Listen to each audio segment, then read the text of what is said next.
Hey, good morning. It's 7:30 on a Thursday, and you are live with me, Preston, right here for Done Believing. Done Believing. Moving away from simply believing the truth, straight towards knowing the truth, all for the purpose of overcoming your own delusions. And we've all got them, some of us more than others. But the idea is that we got to look at ourselves and go, why am I thinking the way I'm thinking? Why am I doing that? And a special shout out to anybody who is watching this video because they are currently not friends with me on Facebook, but they've come over to my Facebook profile and they're checking me out for material to use against me because I've made a smart ass comment on your post. Just a special shout out to you. I wish you well in your endeavors to try to get one over on me. And I bet you can, because people have done it many times. But just interesting little story real quick before we get into it. Very quick. I made some dumb comment on a general post and I got a typical kickback. And one thing that I notice happens regularly is if somebody's going to trash talk me or anybody, they'll do it to you as well. They will go onto your profile and they'll look around at your stuff. And then they'll come back and they'll find something from your profile, a picture that you posted, and they'll use that to talk trash, which is very interesting that some little smart aleck comment that you make is so important to them. They'll take time out of their life to check you out on your Facebook page to try to get material to use against you. Very interesting. I was flattered. I made some comment about how real men don't have girls. They have boys. That's like an alpha male. Okay. I was like, yeah, real men make all boys. They don't have girls. And I put like a little winky smiley face. And this guy, his next comment back to me was, yeah, well, you must not be a real man because I see you have a daughter. I'm like, oh, so you went on my Facebook page. I have become so important to you. You'll take time out of your day to go and look me up on my Facebook page and look at my photos and see what's going on. Very interesting. So special shout out. If you are watching this video because you're trying to get material on me, go ahead. I'm flattered.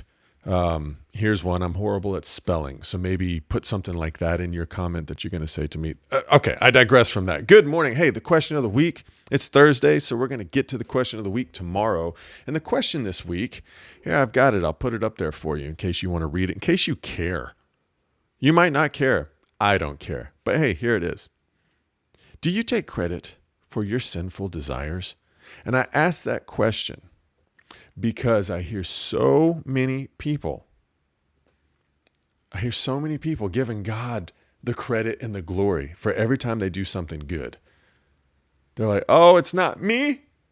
It's God who gave me the opportunity. Or they have something smart that they said and they go, no, it wasn't me who's smart. It's God working through me. And I agree with that 100%. And that's good. Give God the credit for that. Totally agree with you. But it's interesting that they will give God the credit for what is good all day long. But when it comes to them doing something bad and evil and sinful, they take all the credit, all on their own. They never say, well, I gave into temptation that came to me from not me. Nope, I tempted myself. If you'd say to a person, like Satan's in your head tempting you. No, he's not. It's the craziest thing. You're like, well, no, it's not you who's tempting you to do bad things. It's Satan inside of you. I don't have Satan in me. I'm a Christian. They get so offended. I mean, not really offended, not the people I know that I've talked to, but they will defend it. They will defend. They will go down with the ship. They will defend as hard and as steady as they can the idea that Satan isn't messing with them.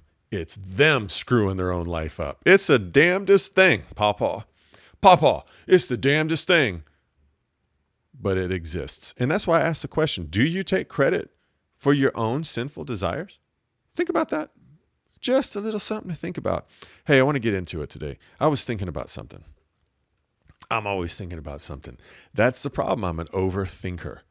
But I have stopped getting pissed off at myself for being an overthinker. I have embraced it. I've come out of the overthinking closet. I'm a proud overthinker. Let's start a overthinkers parade. Overthinking pride parade for those of us who like to think about stuff. Hey man, if I liked to hunt, I would probably be on Facebook and YouTube talking about hunting tips, but I don't like doing that. It's too much work. I'm a lazy person. I prefer to just sit around and think. I do my work in my head. Anyways, listen, here's a little thing. Stick with me on this. Little fun experiment for the two of us. I want you to imagine with me, you and I are anthropologists. And an anthropologist is somebody who studies people and behaviors and things like that. Okay, so we are anthropologists from another time and dimension, planet, whatever you want. Let's say that we're from, I don't want to be an alien because they got to have antennas or something like that. Let's be from another time and dimension. And we have been sent here to this planet Earth, this time, this dimension, as anthropologists to study these humans and see what makes them tick. We're part of a bigger team, but the two of us were sent, and we were sent to America, the United States. We landed here, and it's our job to look around. So we start looking around, and we're like, okay, all right. There's a lot of good stuff going on here. Hang on a second. A lot of good stuff going on here, but we've noticed something here in America. We've been looking at all their different organizations, their bureaucracies, their governments, their institutions. We've noticed something here in America. In every one of these organizations, people groups, there's this other class of people, this other group of people who call themselves Christians.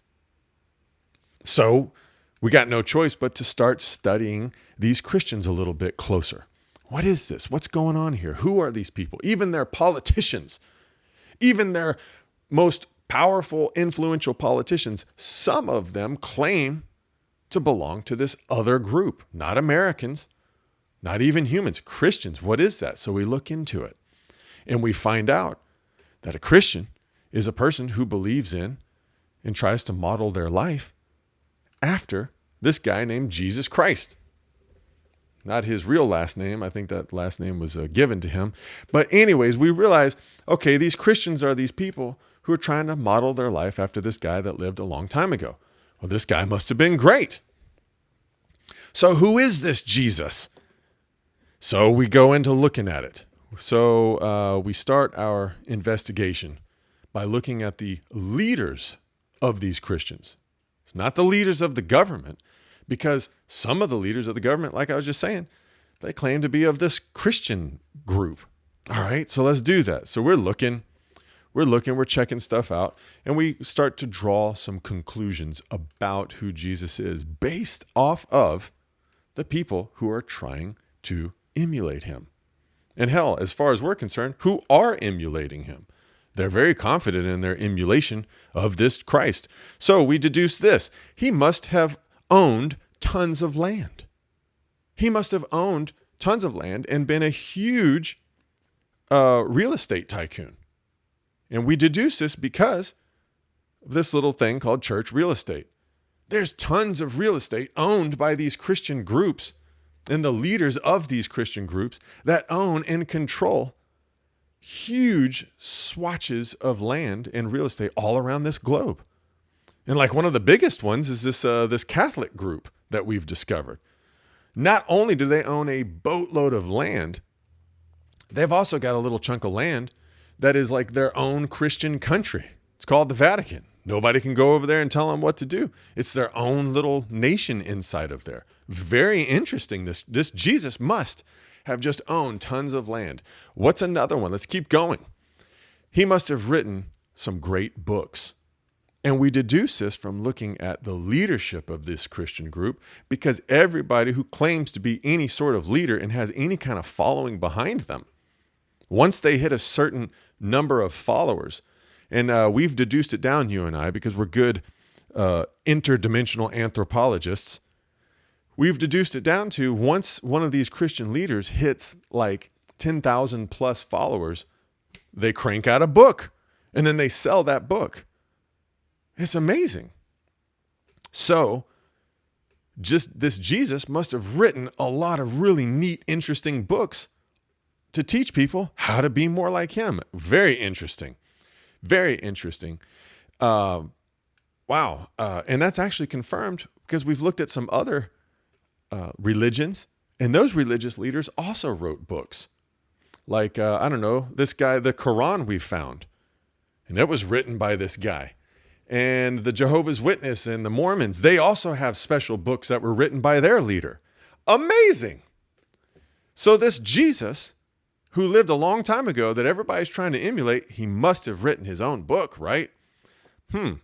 Surely we can't be wrong, but we're just making observations based off of his followers. Okay, here's another deduction that we boiled down just from observing the modern day Christians. He must have used reciprocity. I can't even read my own notes. That's why I had to write it down. He must have used the law of reciprocity and become stinking rich.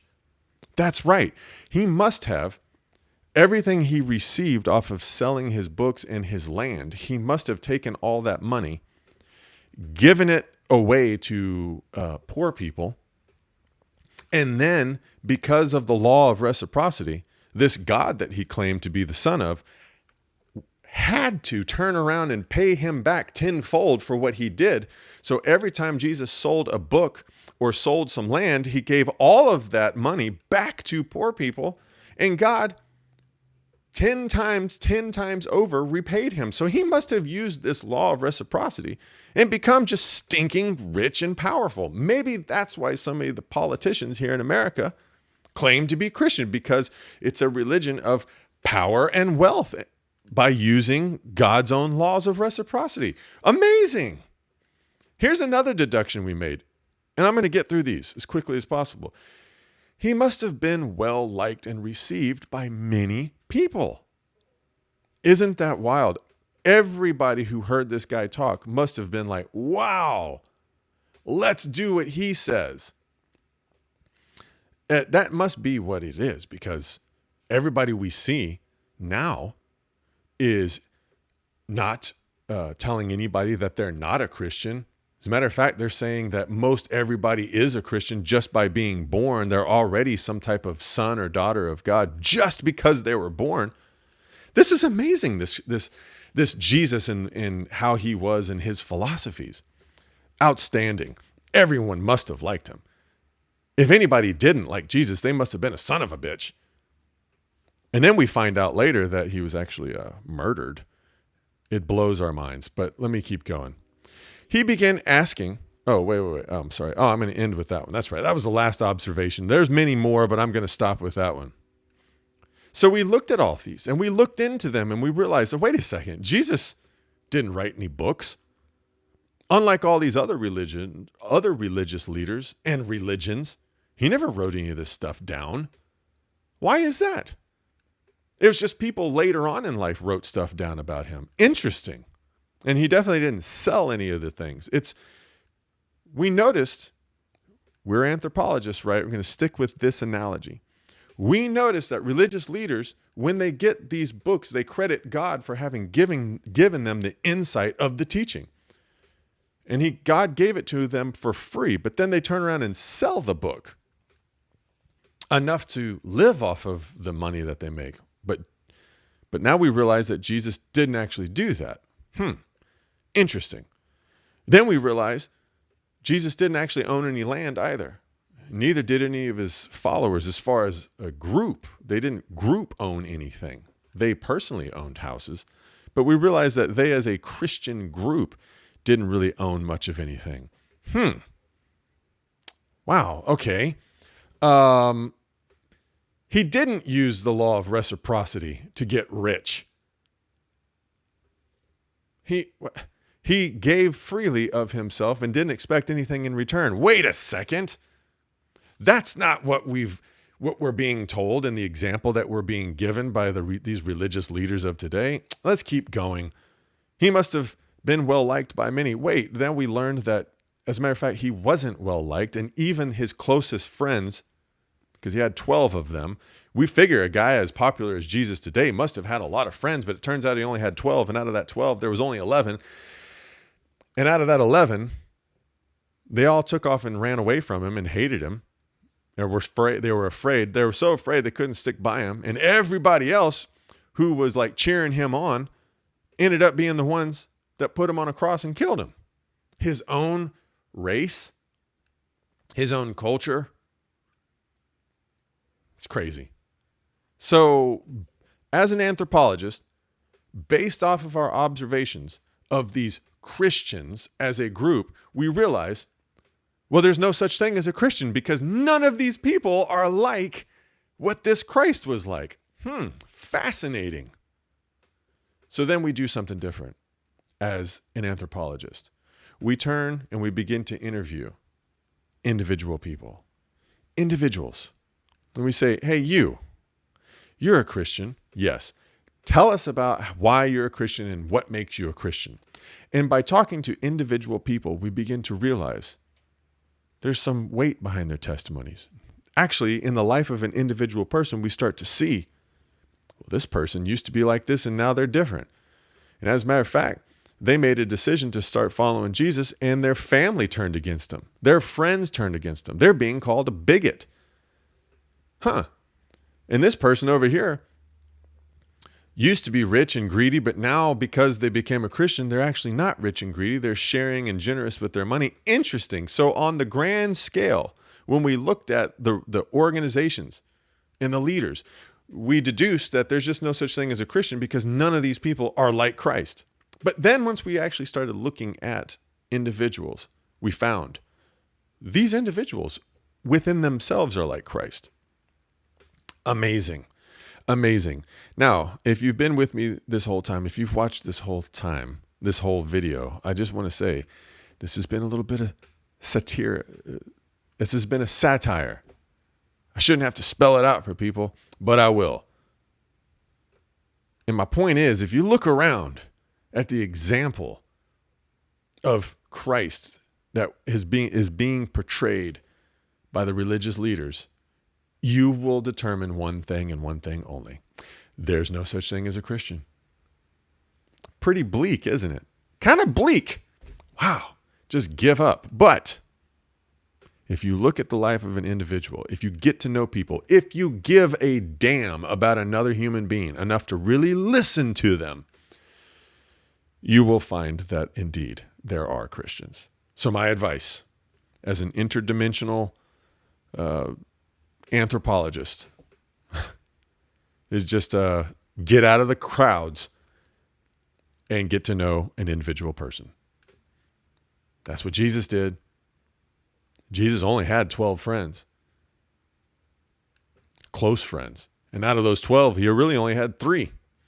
And out of those 3, he really only had that one, Peter, who was really close to him, who he could confide in. And he was so close with Peter, he ended up calling him Satan a couple of times because Peter was also not like Christ for a lot of his life. Very interesting. Very interesting. When you just really look at what's going on, when you observe life instead of try to control it, amazing things happen. Right? And that is the key to it. Stop trying to figure people out and start just giving a damn about them. Right? We're going to end with that. We're going to end with that. I hope you've enjoyed that. Maybe you haven't, but I bet you have. Wasn't that fun? Me and you pretending to be anthropologists, interdimensional anthropologists. Hey, have a great one. See you back tomorrow, Friday. It's already Friday. I can't believe another week flown by. Have a great one.